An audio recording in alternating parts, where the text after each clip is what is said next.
মুগ্ধ হয়ে চেয়ে থাকে সঞ্চারীর দিকে। চাঁদের আলো কি পৃথিবীতে এসে পড়ে? সেই আলো কি সঞ্চারীর মুখটাকে স্বপ্নের মতো রূপালী করে তুলেছে, নাকি অন্য কিছু? ওর দিকে তাকিয়ে থাকতে থাকতে হঠাৎ ও বুঝতে পারে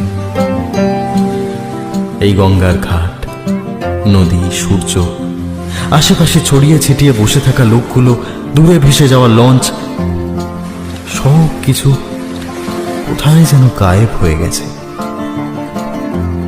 শুধু জেগে আছে ওর সামনে বসা এক অলিক মানবী,